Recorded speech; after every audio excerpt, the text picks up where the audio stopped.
अयोध्या सूर्यवंशी राजाओं का गढ़ रहा है।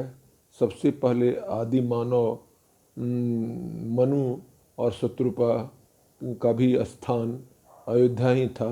अयोध्या के बारे में भगवान राम कहते हैं कि अवधपुरी मम पुरी सुहावनी। मैंने अयोध्या की बड़ी महत्ता है। और इसी सूर्यवंशी राजाओं में चक्रवर्ती राजा दशरथ जी थे, जिनके पुत्र भगवान श्री राम थे। इनके पिता का नाम अज था, महाराज अज था। और जब ये कम उम्र के थे तब राजा दशरथ को आखेट के लिए कैकस देश भेजा गया था। कैकस देश भी इसी की प्रभुता में आता था, इसलिए आज जिन्हें वहाँ के राजा को लिख दिया था कि दशरथ जी जा रहे हैं और इनको आखेट की सुविधा दी जाए। और उसी समय उनका एक पुत्री थी कैकस देश की, जो शस्त्र में निपुण थी और वैद्य भी जानती थी, वैद्य में भी पारंगत थी। रथ हाँकने में महारथ उसको हासिल था। वो भी दशरथ जी के बारे में सुनी थी तो बहुत देखना चाहती थी, उसको भी इजाज़त दे दिया गया था। और इस तरह से कार्यक्रम के अनुसार ये दशरथ जी वहाँ पहुँचे और वहाँ देख रहे थे। उसी समय एक हरिण और हिरनी दोनों प्रेम में खेल खेल रहे थे। दशरथ जी उस पर तीर चला दिए। जब वह देखी कि तीर चल गया तो वो भी दर्शक दीर्घा में थी। वो बाण चला के उसको ख़त्म कर दी और आके दशरथ जी से बोली कि यहाँ स्थानीय मान्यता है कि जब पक्षी अपने में प्रेम वो करते रहें तो उस पर तीर नहीं चलाना है, इसलिए हमने ये धृष्टता की है। और आप चूँकि हमारे अतिथि हैं इसलिए मैं बता देना उचित समझती थी, इसलिए मैंने ऐसा किया। उसके बाद से उसके रूप को देख के ये मुग्ध हो गए और कहे कि ऐसे ही वीरांगना की ज़रूरत है। और फिर वशिष्ठ जी से राय हुआ और ये उसके स्वयंवर में गए और कैकस देश के राजा के पुत्री जो थी इनको जयमाला डाल दी और दशरथ जी के साथ विवाह हो गया। दशरथ जी उसे अयोध्या लाए और इस तरह से अयोध्या में इनकी 3 पटरानियाँ थी। कौशल्या कौशल देश से आई थी और दूसरा कैकई और तीसरा सुमित्रा। ये लोग जिस देश से आए थे उसी पर इन लोगों का नाम पड़ गया। वास्तविक नाम तो इनका कुछ दूसरा था। जैसे जो कौशल्या आई थी सो कौशलपुर से आई थी और इसका नाम था कांतिमया। कौशलपुर से आई थी, आजकल का अंबिकापुर। और इसका था रूप मल्लिका, जो इस कैकस देश से आई थी।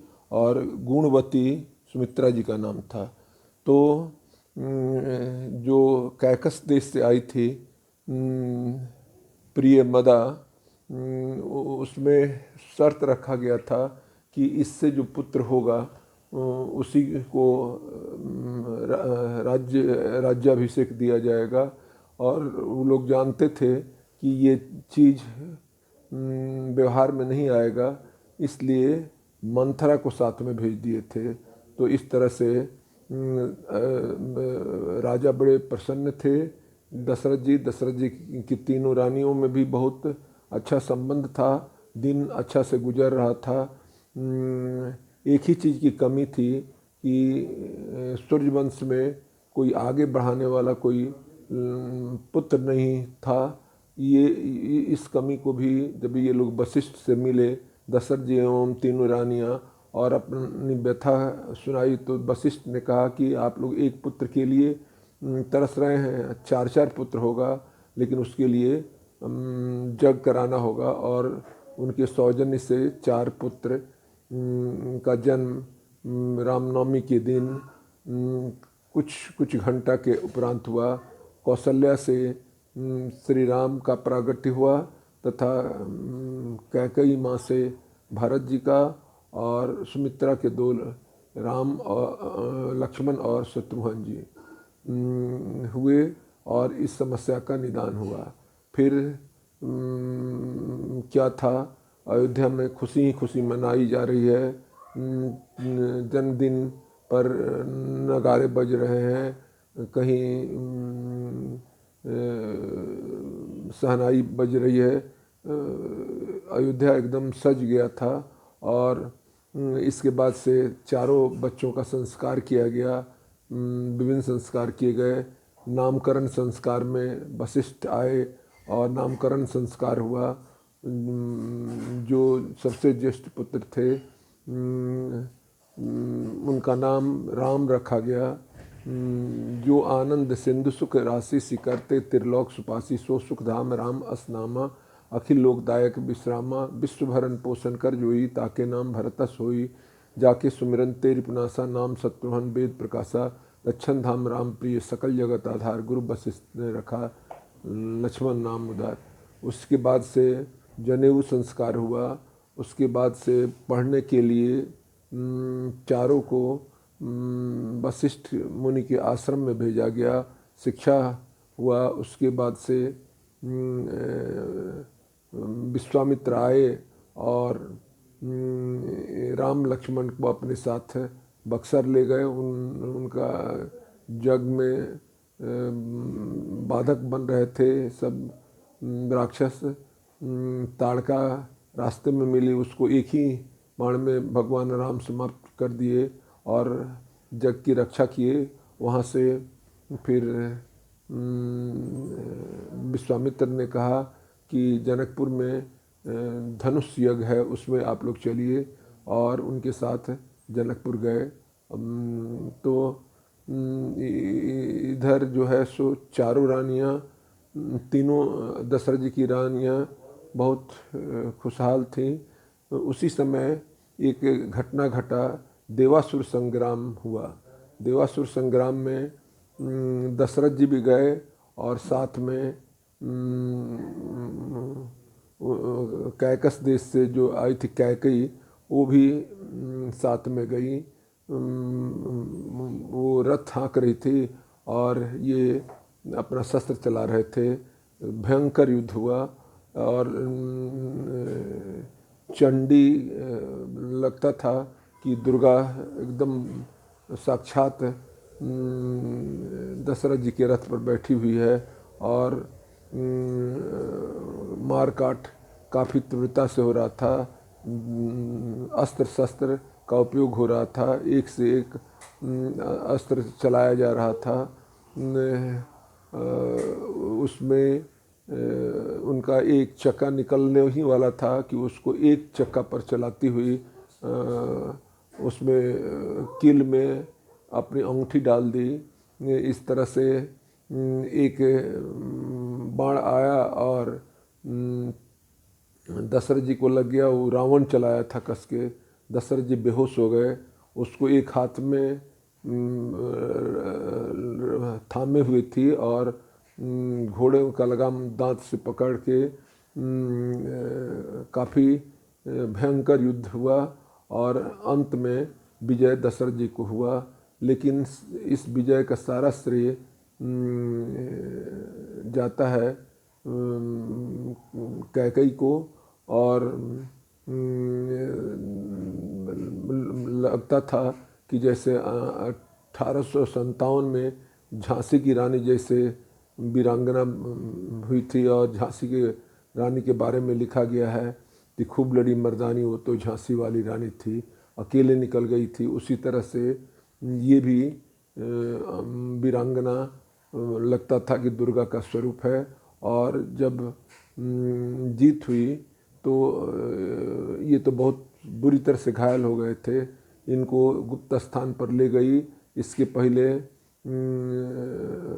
जो थे सुमंत जी, उनको बुलाई और कही कि आप सब प्रमुख लोगों को और वशिष्ठ जी को बता दीजिए कि देवासुर संग्राम में गए हैं और कुछ थकावट है, इसलिए अज्ञातवास को गए हैं और जल्दी ही लौटेंगे, और आप लोग चलाइए और इनका ट्रीटमेंट मैं खुद करूंगी। और ले जाती है वहाँ पर, बड़ी ढंग से ट्रीटमेंट करती है, जिसके कारण ये रोग मुक्त हो जाते हैं, और तब उसके बाद से वहाँ से आती है। इस तरह से इनका श्रेय देवासुर संग्राम में था। दशरथ जी ने कहा कि तुम्हारा श्रेय रहा, इसलिए हम तुमको दो चीज़ जो मांगना हो सो मांगो। ये बोली कि हमने अपने सुहाग की रक्षा की है, हम कोई गैर को थोड़े किया है कि हम मांगेंगे। लेकिन दशरथ जी ने कहा कि अच्छा आ भी नहीं तो तुम्हारा ये दो, जब तुम चाहोगे तब ये मिलेगा। और इस तरह से देवासुर संग्राम का सारा जीत का श्रेय इनको मिला। वो जो इनको जो तीर लगा था वह और कोई नहीं था, रावण था। रावण शुरू से ही, जब से बहुत पहले ही वो तो आ गया था। दिलीप के समय में भी, राजा दिलीप के समय में भी था, वहाँ पर आया और बैठ के देख रहा था दिलीप के पास में। वो अपना संध्या बंदन कर रहे थे और पानी एक दूसरे साइड में फेंक दिए। तो पूछा पूजा करने के बाद से कि आपने क्या किया। कहा कि यहाँ से 300 योजन दूर एक सिंह जो है सो गाय पर झपटा कर रहा था, तो उसको बचाने के लिए हम प्रयत्न किए। राजा अगर पूजा में भी है और राष्ट्र पर खतरा है तो उसको देखना चाहिए। जाके देखा तो सचमुच तीर लगा हुआ था शेर को और गाय बच गई थी। सोचा कि अगर हमारे ओर इसी तरह से पानी छिटक देता तो हम साफ हो जाते। चलाया। उसके बाद से फिर रघु के समय में गया था। रघु कहे कि वो तुम आए हो हमको देखने के लिए, एक नक्शा बनाए लंका का बालू में और आधा मिटा दिए। कहे कि पहले अपने लंका को जाके देखाओ, उसके बाद से आना। तो गया, देखा कि आधा लंका समुद्र में डूब गया है। कहा कि अगर पूरा बना के मिटा देता तब क्या होता। इस तरह से सूर्यवंश के राजा पर, क्योंकि वो जानता था कि दशरथ के पुत्र जो होंगे वही हमको ख़त्म करेंगे, हमारा उद्धार करेंगे, इसलिए प्रयास उसका रहा है कि सूर्यवंश को हम ख़त्म कर दें। और वो तीखा प्रहार दशरथ जी पर वही किया था। लेकिन कैकई के कारण बच गए, और कैकई चाहती तो उसको समाप्त कर सकती थी, ये उसको ताकत था। लेकिन वो दूरदर्शी थी। वो जानती है कि समय के साथ इसका राम जी ही करेंगे, इसलिए ये जस उन्हीं को मिले। इसलिए यहाँ भी रावण को छोड़ दी। रावण को एक जगह और भी वो की थी जिसको राम छुड़ा दिए। उस समय भी जबकि अयोध्या में थी और लक्ष्मण को बाण लगा हुआ है और हनुमान जी लेके संजीवनी बूटी जा रहे थे, रात्रि का समय था, और उसी समय बाण से मार दिए। हनुमान जी नीचे गिरे। हनुमान जी सीताराम सीताराम करके करने लगे तो ये कहे भरत जी की हमरे बाण से इसको भी घायल करना था, हम भैया का एक और काम गलत कर गए। फिर उस समय सभा लगी थी और विराट वध के बाद की कहानी हनुमान जी कहते गए। जैसे उन्होंने कहा कि सीता का हरण लंकापति कर लिया है, कैकेयी जी आ गई और वहीं से बांध छोड़ दी कि आज हम समाप्त कर देंगे इसको। लेकिन उस समय भी भगवान कैकेयी जी से बोले कि हम तो कुछ ही दिन में समाप्त करने वाले हैं, इसलिए हम इसको संवरण कर लेते हैं, माँ इजाज़त दीजिए, आपने हमारे लिए क्या क्या न किया, एक ये भी चांस दे दीजिए। उनके हाथ से बच गया, संवरण कर लिए। तो ये है कैकेयी का पहचान।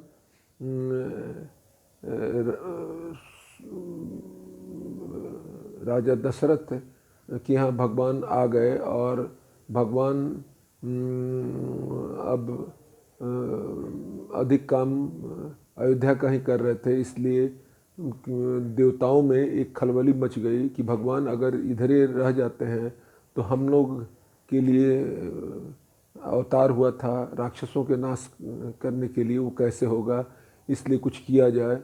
सरस्वती जी के पास सब कोई गए, लेकिन सरस्वती जी भी अस्वीकार कर दी। लेकिन जब देखें कि भगवान का भी ये है और लोगों की प्रेरणा हो रही है, तो मंथरा पर सवार हुई और मंथरा कैकेयी के पास जैसे ही प्रस्ताव रखी कि इस तरह की बात है,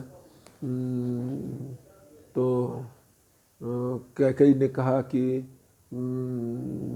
चुगली करती है, घर फोड़ती है, मैं तेरा जीभ उखाड़ लूँगी। ये कैकेयी का ओरिजिनल जो है स्वभाव था, उसको प्रदर्शित हुआ। कैकेयी को यद्यपि कहा गया था वहाँ से कैकस देश से कि इसी के पुत्र को राजा बनाया जाएगा और मंथरा को भेजा गया था। लेकिन यहाँ पर आने पर कैकेयी राम को अधिक मानती थी और भरत को कौशल्या मानती थी, इसलिए राम के स्वभाव से प्रेरित होकर दशरथ जी को कैकेयी ने कहा था कि हमारे घर के लोगों ने कहा है, लेकिन मेरा कहना है कि राम को ही राजगद्दी दे। इसलिए दशरथ जी सबको बता तो दिए थे, कैकेयी को सोचे थे कि हम ही बताएंगे तो और खुशी होगी, लेकिन यहाँ तो विधान कुछ और हो गया। राज्य जब चल रहा था तो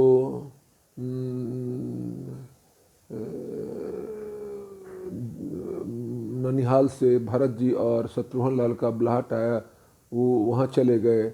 और इसी बीच एक दिन दशरथ जी आराम से अपना ऐनक से अपना मुख देख रहे थे, या दूसरे शब्दों में कहा जा सकता है कि अपने चरित्र का सिंहावलोकन कर रहे थे। तो उनको लगा कि एक और मुकुट झुका हुआ है।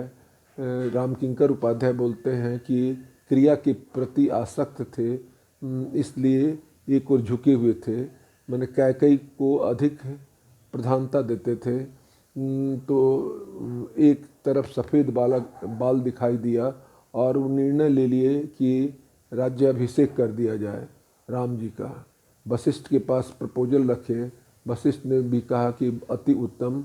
फिर बोले कि एक तिथि बताया जाए जिस दिन किया जाए।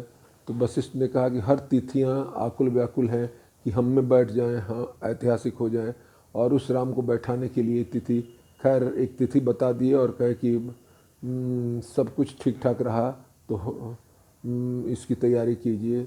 उस हिसाब से तैयारी होने लगी, चारों ओर अनाउंसमेंट हो गया, अब नगर को सजाया जा रहा है, एक से एक सुंदर किया जा रहा है। और वशिष्ठ भगवान को बुला के कहे कि तुम इस तरह का करो, और जिस दिन राजगद्दी का दिन रहेगा उस दिन उपवास रहना पड़ेगा।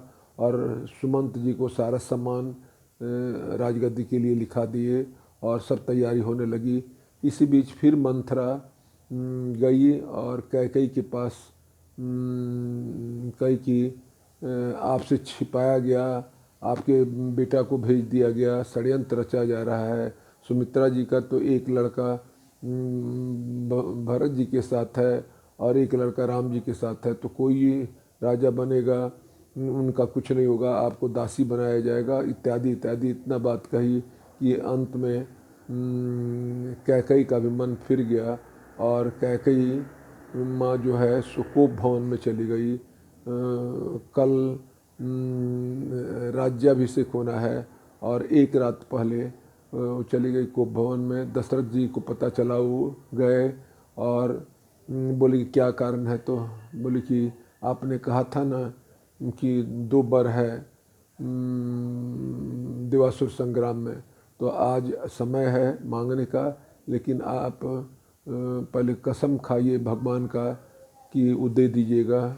दशरथ जी ने कहा और इसके बाद से उसने कहा कि भरत जी का राज्याभिषेक हो और 14 वर्ष का वनवास राम को दिया जाए। ये 2 बर मांगे। दशरथ जी बहुत मनाए लेकिन वो नहीं मानी एकदम। उसके बाद से दशरथ जी ने कहा कि ठीक है, भारत को राजगद्दी दे देते हैं, राजा बना देते हैं, लेकिन राम वनवास नहीं जाएंगे, इतना मान जाओ। ये भी नहीं मानी और अंत में राम जी का वनवास होता है। वो वन को जाते हैं तो लक्ष्मण जी कहते हैं हम भी चलेंगे, बहुत मना करते हैं, तब भी लक्ष्मण जी नहीं मानते हैं। लक्ष्मण जी भी साथ हो लिए और सीता जी भी नहीं मानी। राम का सीता और लक्ष्मण आए, भगवान को प्रणाम किए, कैकई माँ को भी प्रणाम किए और उसके बाद से वन की ओर चल दिए। सुमंत जी को आदेश दिए राजा दशरथ की इनको वन घुमा के लेते आना, वन में नहीं छोड़ना है। और इस तरह से प्रजा आ गई पूरा का पूरा राम के समर्थन में। फिर राम को बोलना पड़ा कि भाई दशरथ जी बहुत अच्छे थे, उनके समय में इस तरह की घटना घट गई है, आप साथ दीजिए और आप लोग भारत भी आएंगे तो कोई बुरा नहीं। और इस तरह से जनता मानी, जनता चल दी इनके साथ। पहला जो है पड़ाव तमसा नदी के किनारे सब कोई आराम करने लगे और इसके बाद से आगे का प्रसंग आगे बताया जाएगा।